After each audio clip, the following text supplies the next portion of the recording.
鹬蚌相争，渔翁得利. Wann sich ein Vogel und eine Muschel bekämpfen, profitiert der Fischer. In der Zeit der streitenden Haie war China in 7 großen Haie zusammengebrochen. Darunter wurde das Qin-Hai seit ca. 350 v. Chr.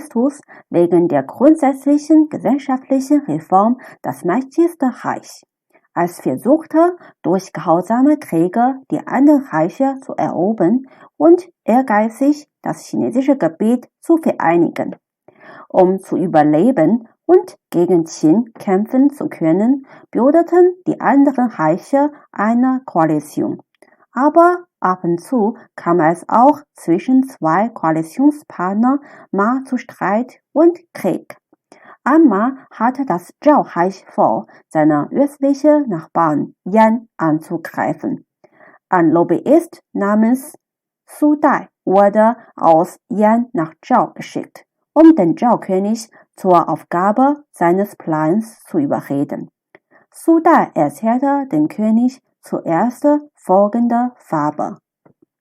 Eine Muschel genoss die Sonne am Flussufer. Ein Schnepfenvogel kam zu ihr und wollte sie fressen. Die Muschel aber reagierte schnell und schnappte zu, als der Vogel mit seinem Schnabel angriff. Der Vogel dachte, wenn es 2 Tage nicht regnet, stirbt die Muschel. Die Muschel dachte, wenn ich 2 Tage den Vogel nicht freilasse, stirbt der Vogel. Die beiden verfingen sich eine Zeit lang kompromisslos in dem Streit. Ein Fischer beobachtete die beiden und ging zu ihnen, als sie beiden erschöpft wurden. Er bekam schließlich mühelos 2 Jagdbeuten. Su Dai symbolisierte das Zhao- und Yan-Hai mit dem Vogel und der Muschel. Falls sie sich einander hart bekämpften und könnte sie sich nur gegenseitig verletzen. Dagegen könnte ihr gemeinsamer Feind, das Qin-Hai, den größten Profit bekommen und schließlich mühelos die beiden Haie erobern. Der König war mit der Meinung einverstanden und gab schließlich den Plan auf. Von der Geschichte wurden in Chinesischen 2 Idiome gewonnen.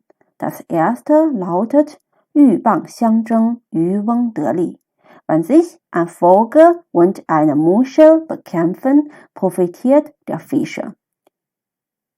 Seiner Bedeutung entspricht der deutsche Redewendung, wenn 2 sich streiten, freut sich der Dritte. Ein anderes Idiom lautet 渔人之利, der Profit des Fischers. Es beschreibt die mühelose Gewinn eines Dritten dank des gegenseitigen Streits von 2 anderen.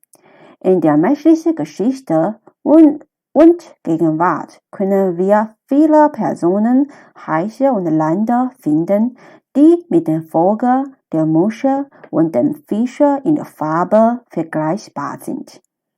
In einer komplizierten Lage ist es vernünftiger, sich mit den anderen anzufreunden und zu versöhnen, statt Feindschaft zu bilden.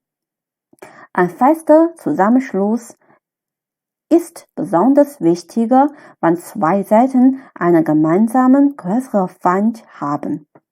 In der chinesischen Geschichte, beispielsweise in jeder Ära, als es im chinesischen Gebiet 3 oder mehr als 3 politische Mächte gab, fand meistens eine reale Vision der Farbe statt.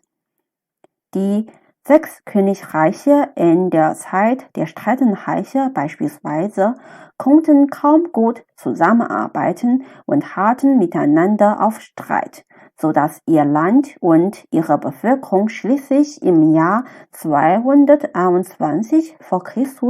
Teil des Qin-Kaiserreichs geworden waren.